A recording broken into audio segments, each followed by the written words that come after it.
ان رسول اللہ صلی اللہ علیہ وآلہ وسلم قال لكل نبی خلیل فی امتہ وان خلیلی عثمان بن عفان وفی روایت لكل نبی رفیق فی الجنۃ ورفیق فیہا عثمان او کما قال صدق اللہ مولانا العظیم وصدق رسولہ النبی الکریم الامین ان اللہ وملائکتہ یصلون علی النبی یا ایہا الذین آمنوا صلوا علیہ وسلموا تسلیما اللہم صل علی سیدنا و اصحاب سیدنا و ازواج سیدنا و مولانا و ملجأنا و مأوانا محمد وبارک وسلم وصلی علیہ الصلاۃ والسلام علیک یا سیدی یا رسول اللہ وعلی آلک و اصحابک یا سیدی یا حبیب اللہ۔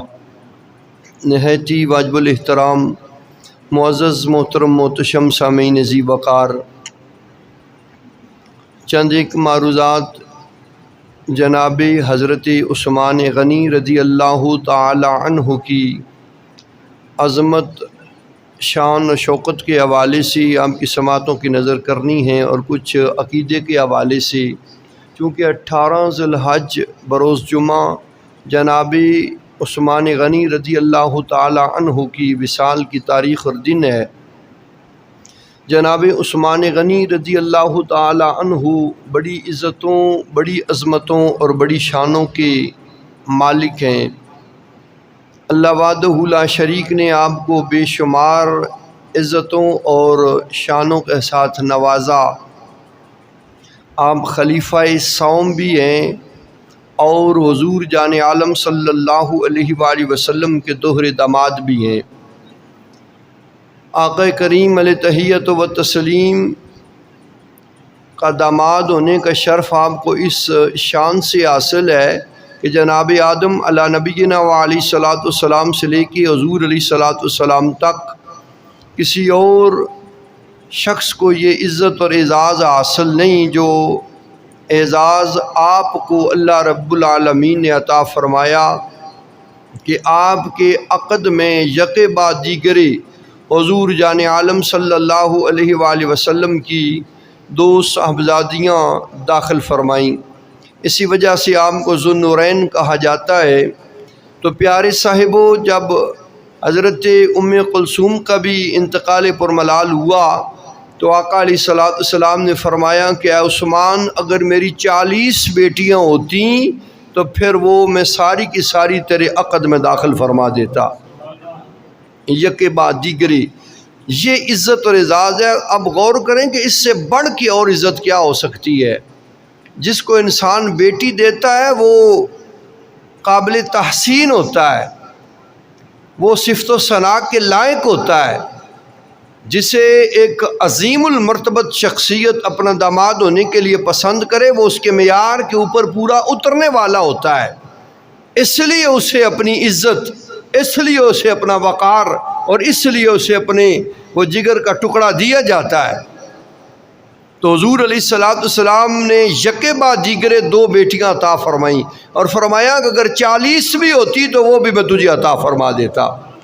تو اس سے بڑھ کے اور اعزاز کیا ہو سکتا ہے؟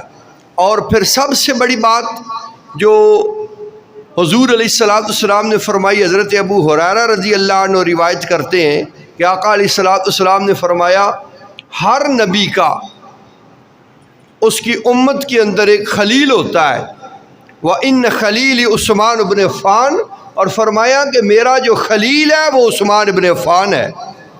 اور دوسری روایت میں آتا ہے کہ ہر نبی کا جنت کے اندر ایک رفیق ہے، اور میرا رفیق وہ عثمان بن عفان ہے۔ دنیا میں خلیل بھی حضور کے عثمان ہے، اور جنت میں رفیق بھی حضور کے عثمان ہے۔ کتنے بڑے اعزاز کی بات ہے۔ اور پھر آقا علیہ الصلاۃ والسلام نے عشرہ مبشرہ میں آپ کو شمار فرمایا۔ آقا علیہ الصلاۃ والسلام نے 2 مرتبہ دنیا کے اندر جناب علی کو جنت الاٹ فرمائی ہے، اور یہ اعزاز جناب اپنے عثمان غنی رضی اللہ عنہ کو حاصل ہے کہ آپ کو 2 مرتبہ جنت الاٹ کی گئی۔ ایک بار جب بیر روما کی بات تھی، حضور علیہ الصلاۃ والسلام نے اعلان کیا جو شخص بیر روما خرید کے مجھے دے گا میں اسے جنت الاٹ کر دوں گا۔ جناب عثمان غنی نے وہ بیر روما خریدا یہودی سے مسلمانوں کو پانی پلانے کے لیے، اور حضور کی بارگاہ میں گفٹ کیا، میرے محبوب میں نے خرید لیا ہے۔ اور دوسری مرتبہ حضور نے اعلان کیا، مسجد نبوی شریف کی توسیع کا مرحلہ تھا، جو شخص یہ جگہ یہ مکان خرید کے مسجد کی توسیع کے لیے دے گا اسے جنت الاٹ کر دی جائے گی۔ تب بھی بازی لے جانے والے عثمان غنی رضی اللہ عنہ تھے۔ یہ عزتیں، یہ اعزاز رب کریم نے آپ کو عطا فرمائے۔ پیارے صاحبو، جناب عثمان غنی رضی اللہ تعالی عنہ نے جمع قرآن کا فریضہ بھی سر انجام دیا۔ حضرت عثمان غنی رضی اللہ تعالی عنہ بڑی عزتوں، بڑی عظمتوں کے لائق ہیں۔ حضور علیہ السلام آپ سے بڑا حیا فرماتے، اور فرمایا کہ جس سے اللہ کے فرشتے حیا کرتے ہیں میں کیوں نہ اسے حیا فرماؤں۔ یہ شان تھی آپ کی، یہ عزت اور عظمت اور مقام تھا آپ کا۔ اللہ نے آپ کو بڑی شان عطا فرمائی۔ اور پھر سب سے بڑھ کر جب حضور علیہ السلام عمرہ کی غرض سے مکہ مکرمہ 1400 صحابہ رضوان اللہ علیہ مجمعین کے ساتھ تشریف لے جا رہے تھے تو مقام حدیبیہ پر پہنچے، خبر ملی کہ کفار کے اندر خبر گردش کر رہی ہے کہ حضور نے کعبۃ اللہ پر مکہ پر چڑھائی کر دی ہے، وہ جنگ کی غرض سے آ رہے ہیں۔ تو آپ نے جناب عثمان کو اپنا سفیر بنا کر بھیجا کہ جا کے ان سے کہو کہ ہم جنگ کے ارادے سے نہیں، عمرہ کرنے کے ارادے سے آ رہے ہیں، اور ایسی کوئی بات نہیں ہے، ہم عمرہ کریں گے اور واپس چلے جائیں گے۔ جناب عثمان چلے گئے، جا کے ان سے بتایا، انہیں کہا کہ حضور جان عالم عمرہ کی غرض سے آ رہے ہیں۔ تو انہوں نے کہا جی ہم تو انہیں عمرہ نہیں کرنے دیں گے، مکے میں داخل ہی نہیں ہونے دیں گے، آپ اگر عمرہ کرنا چاہتے ہیں تو کر لیں۔ جناب عثمان غنی رضی اللہ عنہ نے فرمایا کہ میں اپنے محبوب کریم کے بغیر کیسے عمرہ کر سکتا ہوں، اور ہم تو حضور کی رضا حاصل کرنے والے ہیں، رب کی رضا تو رضائے محبوب کے اندر ہے، تو میں حضور کو چھوڑ کے اکیلا کیسے کر سکتا ہوں، نہیں کرنا میں نے۔ اور ادھر خبر پھیل گئی کہ کفار مکہ نے جناب عثمان غنی کو شہید کر دیا ہے۔ جب یہ خبر پھیلی تو آقا کریم علیہ تحیت و تسلیم نے پھر سارے صحابہ سے بیعت لی کہ ہم کفار سے قصاص عثمان لیں گے۔ 1400 صحابہ نے بیعت کی۔ جب سارے بیعت کر چکے، حضور نے فرمایا کہ سب نے بیعت کر لی ہے؟ جی حضور کر لی ہے۔ پھر حضور نے اپنا ہاتھ نکالا، فرمایا کہ یہ عثمان کا ہاتھ ہے، اب میں عثمان کی طرف سے بیعت کرنے لگا ہوں۔ تو حضور نے جناب عثمان کے ہاتھ کو اپنا ہاتھ کہا۔ تو حضور کا ہاتھ کیا ہے؟ جسے رب کریم نے ید اللہ فوق ایدیہم ارشاد فرمایا اپنے کلام لا ریب کے اندر کہ محبوب کا ہاتھ یہ خدا کا ہاتھ ہے۔ تو حضور جناب عثمان کی طرف نسبت کر کے فرما رہے ہیں کہ میرا ہاتھ عثمان کا ہاتھ ہے۔ پیارے صاحبو، یوں سمجھے پتہ چلتا ہے کہ جناب عثمان کا ہاتھ حضور کا ہاتھ ہے اور حضور کا ہاتھ خدا کا ہاتھ ہے، اور پھر جناب عثمان کا ہاتھ باوسیلہ محبوب کریم خدا کا ہاتھ ہے۔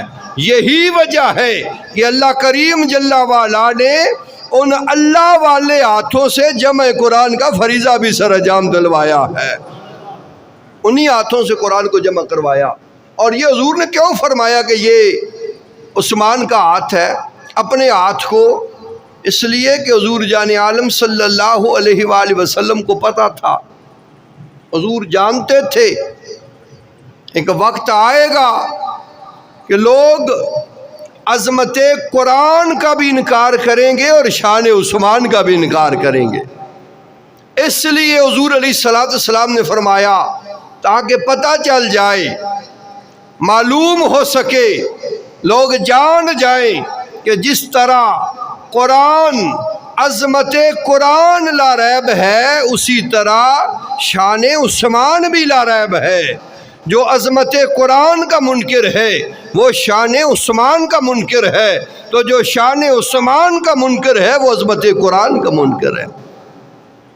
اس لیے آقا علیہ السلام نے فرمایا، اور کچھ عقل کے اندھے یتیم العلم کہتے ہیں جی کہ اگر حضور کو پتہ ہوتا، اگر حضور غیب جانتے ہوتے تو پھر حضور قصاص عثمان پر صحابہ سے بیعت نہ لیتے۔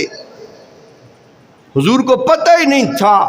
او پیارے صاحبوں، جو بیٹھا فرش زمین پہ ہو، باتیں عرش بری کی عطا فرمائے، اس ذات کو کوئی نہیں پتا تھا کہ میرے عثمان کے ساتھ کیا ہوا ہے؟ پتہ تھا۔ جب پتہ تھا تو پھر حضور نے بیعت کیوں لی ہے؟ وجہ کیا تھی یہ بیعت لینے کی؟ وجہ یہ تھی کہ حضور علیہ السلام ان فتنوں اور فسادات سے مطلع تھے، نگاہ نبوت ان فسادات کو دیکھ رہی تھی جو جناب عثمان غنی رضی اللہ تعالی عنہ کے دور میں اٹھنے والے تھے۔ اس لیے آقا علیہ السلام نے ان سے یہ بیعت لی کہ جب وہ وقت اور ویلا آئے تو پھر اس وقت یہ جو تم میری بیعت کر رہے ہو اس وقت میرے عثمان کا ساتھ دینے والے ہو جاؤ۔ وہ کیا فسادات تھے، وہ کیا فتنے تھے۔ پیارے صاحبو، جناب حضرت امی عائشہ صدیقہ عفیفہ عتیقہ رضی اللہ تعالی عنہ فرماتی ہے، ترمذی شریف اور ابن ماجہ حدیث پاک موجود ہے، آقا علیہ السلام نے فرمایا، اے عثمان، اللہ کریم جل وعلا تمہیں ایک قمیض پہنائے گا، تو جب لوگ اسے اتارنے کا تقاضا کریں تو تم اسے ہرگز نہ اتارنا۔ وہ قمیض کیا تھی؟ وہ خلافت تھی، جس کو لینے کے لیے پھر ان باغیوں نے، بلوائیوں نے محاصرہ قصر خلافت کا کیا، اور پھر جناب حضرت عثمان غنی رضی اللہ تعالی عنہ کو شہید کیا گیا۔ تو آپ نے نئی خلافت دی اور نئی اس منصب سے ہٹے، کیونکہ حضور علیہ السلام نے منع فرمایا تھا۔ اور دوسری بات، حضرت عثمان غنی رضی اللہ تعالی عنہ کی عظمت کے حوالے سے حضرت براء بن کعب رضی اللہ تعالی عنہ فرماتے ہیں، آقا علیہ السلام مستقبل کے ان فتنوں کے بارے میں تذکرہ فرما رہے تھے، تو ایک شخص اپنے چہرے پہ کپڑا ڈالے ہوئے گزرا۔ آقا علیہ السلام نے فرمایا، ان فتنوں کے دور میں یہ شخص حق بجانب ہوگا، حق پر ہوگا یہ بندہ۔ تو آپ فرماتے ہیں کہ میں نے الفاظ محبوب علیہ السلام سنے، پھر دوڑ کے اس شخص کی جانب بڑھا۔ جب ان کے چہرے سے پردہ ہٹایا تو وہ جناب عثمان غنی تھے۔ ان کا چہرہ، ان کا رخ میں نے حضور جان عالم کی طرف کر کے عرض کیا، میرے محبوب، یہ شخص اس روز حق پر ہوگا؟ تو حضور نے فرمایا، ہاں یہی اس روز حق پہ ہوگا۔ اور پھر اگلی بات، حضرت عبداللہ ابن عمر رضی اللہ عنہ عرض کرتے ہیں، یہ ترمذی شریف کی حدیث ہے، وہ بھی پہلی بھی ترمذی میں ہے، کہ آقا علیہ السلام نے مستقبل کے ان فتنوں کے بارے میں، ان فسادات کے بارے میں ذکر کیا، اور آقا علیہ السلام نے فرمایا، یہ شخص اشارہ کر کے کہ یہ اس وقت ظلماً شہید کر دیا جائے گا، قتل کر دیا جائے گا، اور وہ اشارہ جس کی طرف کیا وہ جناب حضرت عثمان غنی تھے۔ تو پیارے صاحبوں، آج لوگ جناب عثمان غنی رضی اللہ تعالی عنہ کے حق بجانب ہونے اور ان کو حق پر کہنے کے معاملے میں ہچکچاہٹ محسوس کرتے ہیں، اور جسے زبان نبوت نے کہہ دیا کہ وہ حق پر ہوگا، اور جس کی صداقت کی گواہی حضور علیہ السلام نے دے دی، ان کے حق بجانب ہونے میں کون سا باقی شک اور شبہ رہ جاتا ہے؟ تو اس واسطے حضور علیہ السلام جانتے تھے، آپ کو پتہ تھا کہ وہ ایک وقت اور دور آئے گا، تو حضور علیہ السلام نے ان خدشات کے پیش نظر اس وقت 1400 صحابہ سے بیعت لی کہ تم بیعت کرو، ہم قصاص عثمان لیں گے کہ جب حضرت عثمان پہ وہ کڑا وقت آئے، اور اگر تم میں سے جو موجود ہوں گے پھر وہ آئیں شائیں نہ کریں، بلکہ اس وقت جناب عثمان غنی کی تائید اور مدد کے لیے میدان عمل میں اتر آئیں اور جناب حضرت عثمان کے ساتھ معاونت اور استعانت کا اجر اور ثواب حاصل کر جائیں۔ محبت سے کیا ہے سبحان اللہ۔ اس لیے حضور نے بیعت لی تھی۔ پیارے صاحبو، اور حضرت عثمان غنی رضی اللہ تعالی عنہ، آپ کی عظمتوں اور آپ کی شانوں اور آپ کی رفتوں کا کوئی ثانی یا کوئی مثال نہیں ہے، آپ کا کوئی ہم پلہ نہیں ہے۔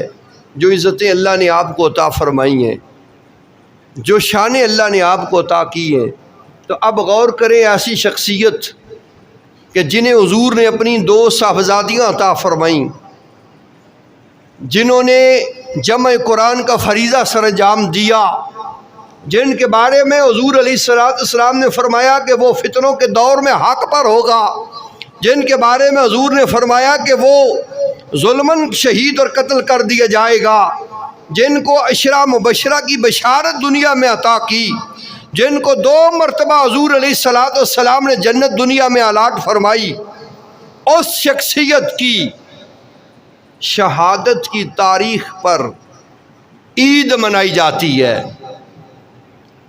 اس عظیم المرتبت مرد حق کے یوم وصال پر خوشیاں منائی جاتی ہے۔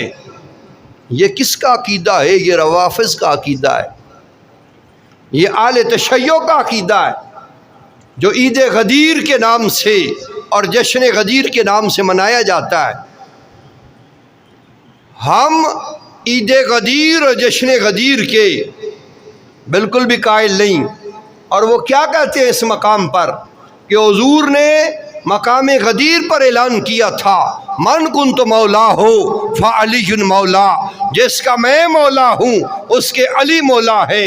یہ حضور علیہ السلام نے جناب حضرت علی کرم اللہ وجہ کریم کے خلیفہ بلا فصل ہونے کا اعلان فرمایا ہے، جبکہ یہ غلط ہے۔ مولا کا معنی جب بھی جہاں سے بھی لیا جائے، نہ وہ امام ہے نہ وہ خلیفہ ہے۔ مولا کا معنی دوست ہے، مولا کا معنی محبوب ہے، مولا کا معنی مددگار ہے، مولا کا معنی خلیفہ اور امام ہرگز نہیں ہے۔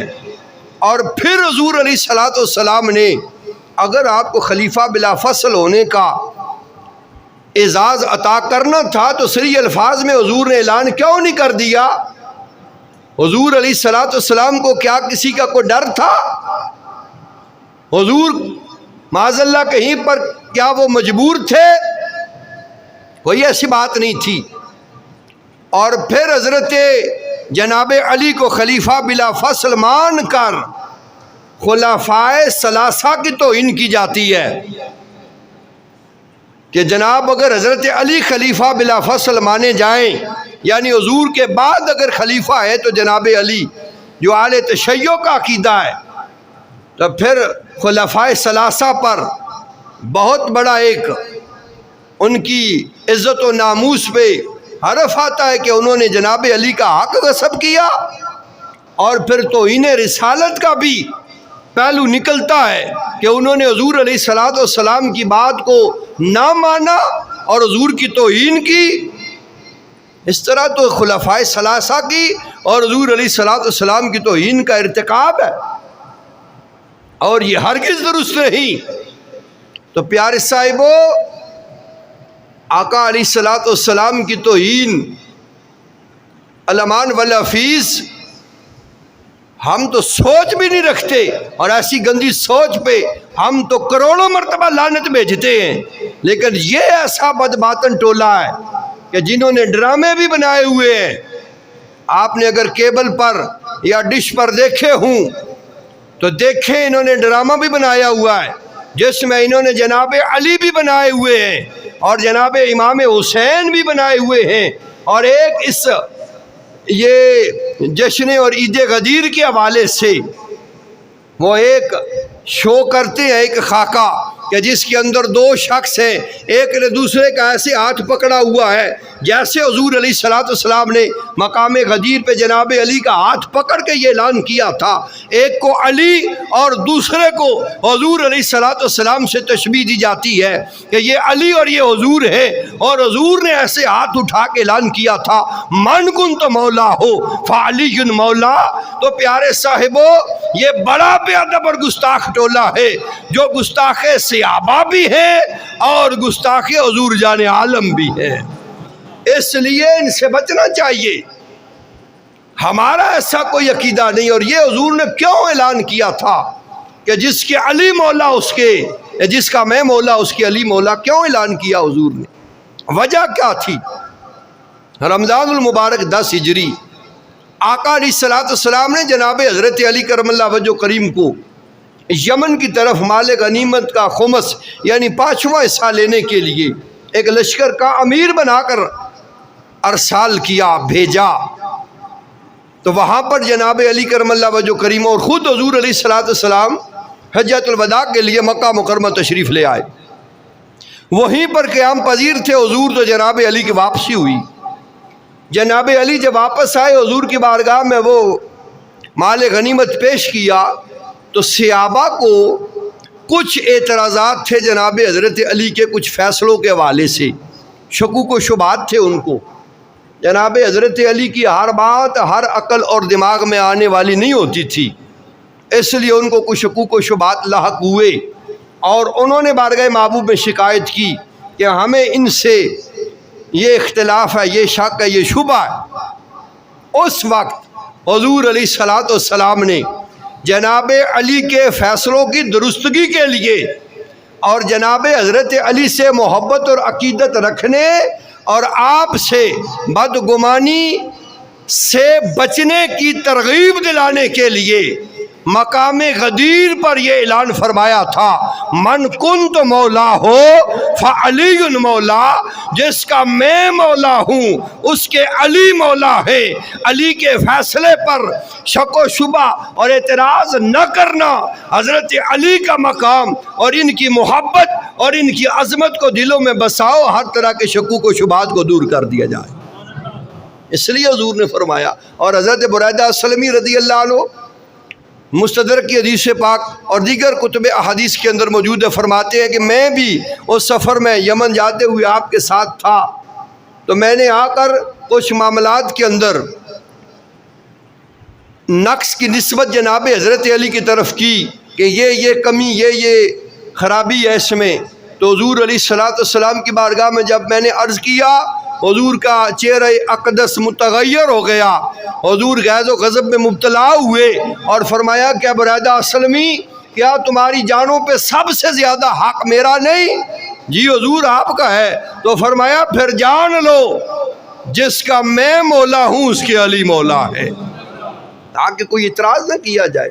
یہ تو آپ سے عقیدت اور محبت کی ترغیب اور تلقین دلانے کے لیے حضور نے اعلان فرمایا تھا، نہ کہ جناب حضرت علی کا خلیفہ بلا فصل ہونے کا اعلان کیا گیا۔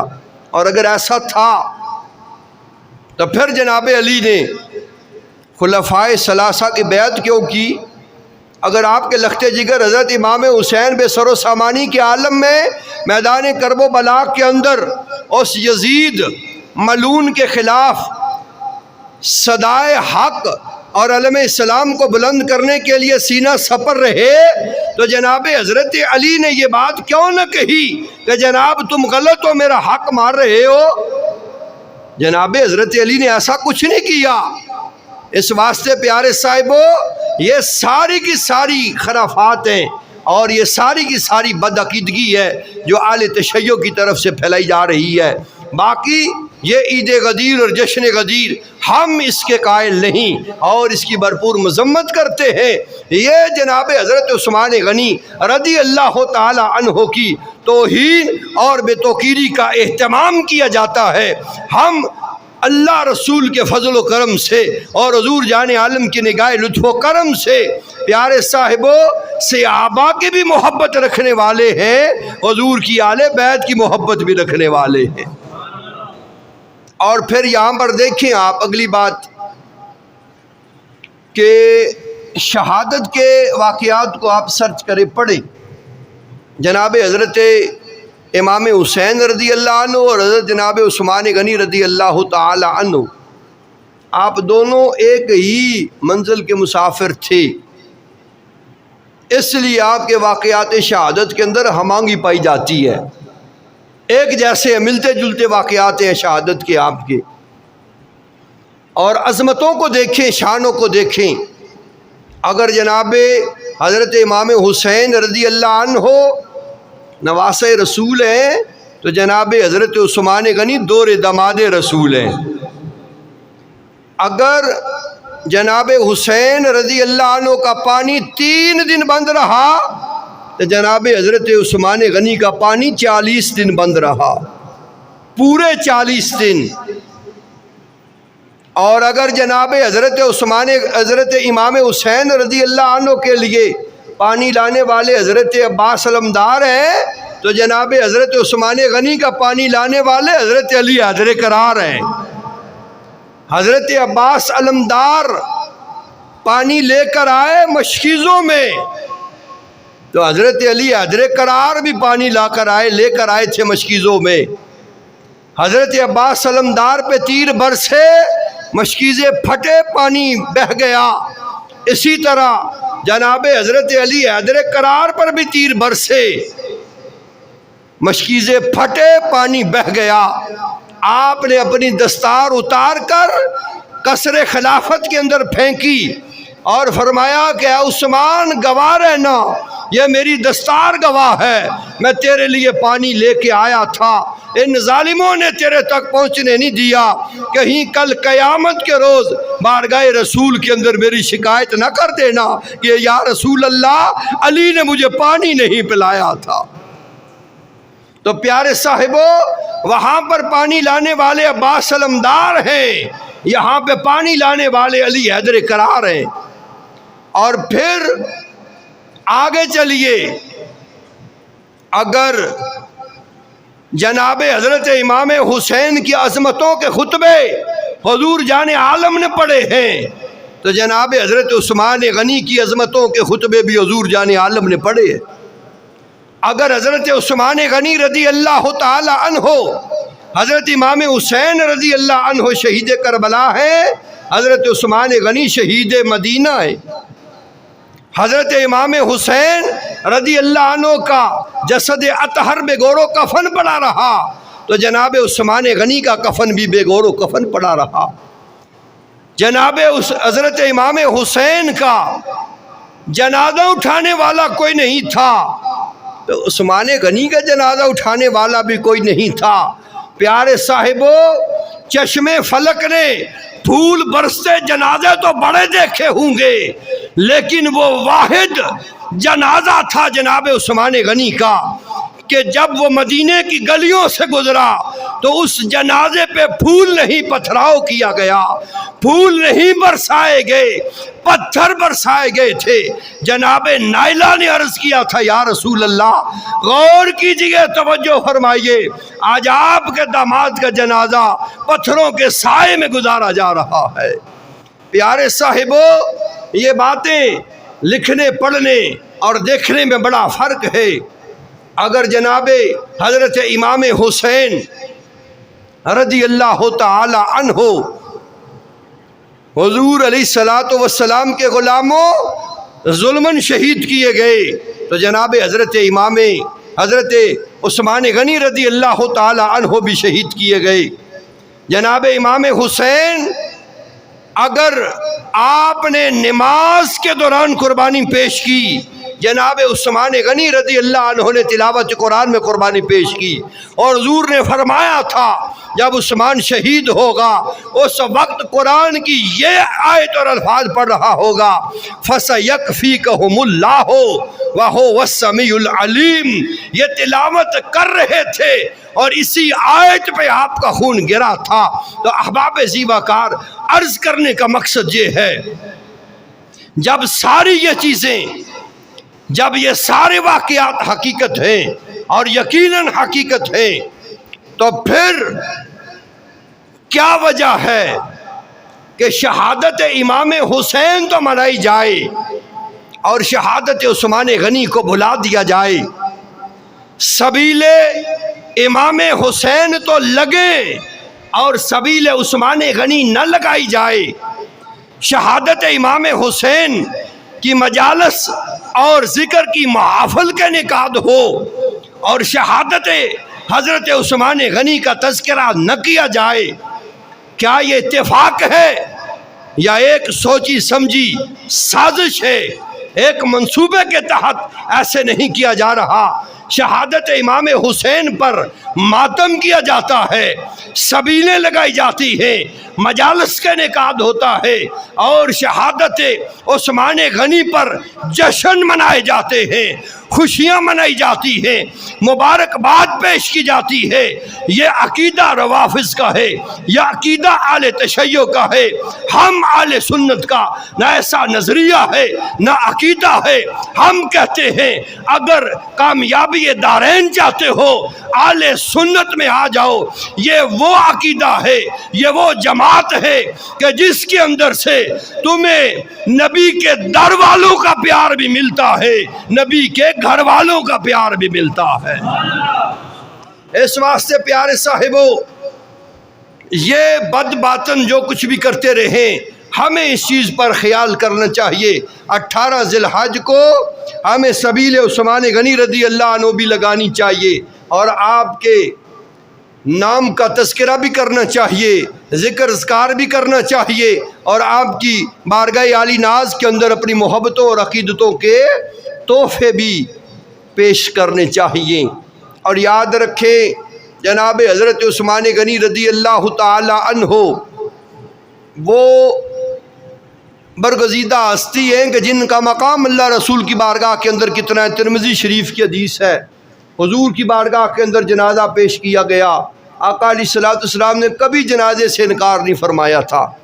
حضور جنازہ پڑھا کرتے تھے، صحابہ کے ساتھ حضور جلوہ افروز ہیں۔ ایک جنازہ گزرا، ایک لاش کو، باڈی کو لے کر بندے گزرے، آقا علیہ الصلوۃ والسلام کھڑے ہو گئے۔ صحابہ نے عرض کیا حضور یہ تو ایک یہودی کا جنازہ تھا، ایک یہودی کی لاش اور باڈی لے کے جا رہے تھے، تو آپ کھڑے کیوں ہوئے ہیں؟ تو آقا علیہ الصلوۃ والسلام نے فرمایا اس سے غرض نہیں کہ وہ یہودی تھا، عیسائی تھا یا مسلمان، میں تو فقط انسانیت کی تعظیم کے لیے کھڑا ہوا ہوں۔ اور اس بارگاہ کے اندر جو رحمت للعالمین ہے، اب غور کریں کہ جس بارگاہ سے کافروں کو بھی عزت کی نظر سے دیکھا جاتا ہے، آقا علیہ الصلوۃ والسلام کی بارگاہ میں جنازہ پیش کیا گیا تو حضور نے پڑھانے سے انکار کر دیا، فرمایا جاؤ لے جاؤ، نہیں پڑھاؤں گا۔ کیوں؟ وجہ کیا ہے؟ سبب کیا تھا؟ فرمایا انہو کانا یبغض عثمان فابغضہ اللہ، فرمایا کہ یہ میرے عثمان سے بغض رکھتا تھا، اللہ کریم بھی اس سے نفرت کرتا ہے، اس لیے بغض عثمان کی وجہ سے یہ نگاہ مصطفیٰ سے بھی محروم ہے اور نگاہ خدا سے بھی محروم ہے۔ ہم اس کا جنازہ نہیں پڑھاتے۔ تو پیارے صاحبو غور کرو، بغض عثمان کتنا بڑا جرم ہے کہ جو بغض عثمان دل میں پال کے رکھے اسے بارگاہ رحمت للعالمین سے بھی فیض حاصل نہیں ہوتا۔ تو اس لیے اس کے اندر بہتری اور بھلائی ہے، اسی کے اندر ہماری عافیت ہے کہ ہم نبی پاک صاحب لولاک صلی اللہ علیہ وآلہ وسلم کی آل سے بھی پیار کریں، حضور کی اصحاب سے بھی پیار کریں، حضور کی ازواج سے بھی پیار کریں اور ان کے ساتھ اپنی عقیدتوں اور اپنی محبتوں کا نذرانہ اور اظہار وقتاً فوقتاً کرتے رہیں اور نذرانے پیش کرتے رہیں۔ انہی کی محبت سے ہماری کامیابی اور کامرانی ہے۔ تو پیارے صاحبو 18 ذی الحج کو یاد رکھا کرو۔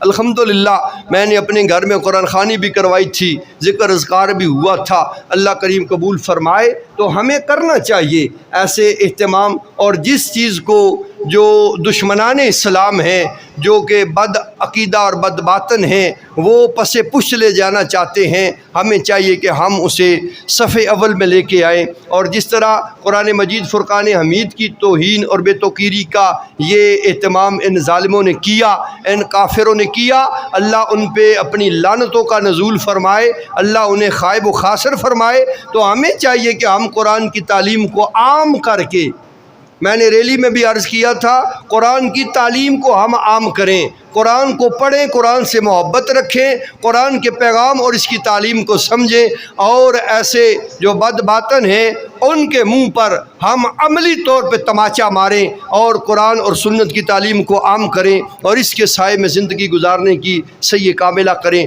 دعا ہے کہ رب کریم ہمیں تعلیمات قرآن اور تعلیمات اسلام کے مطابق زندگی بسر کرنے کی توفیق عطا فرمائے۔ وما علینا الا البلاغ المبین۔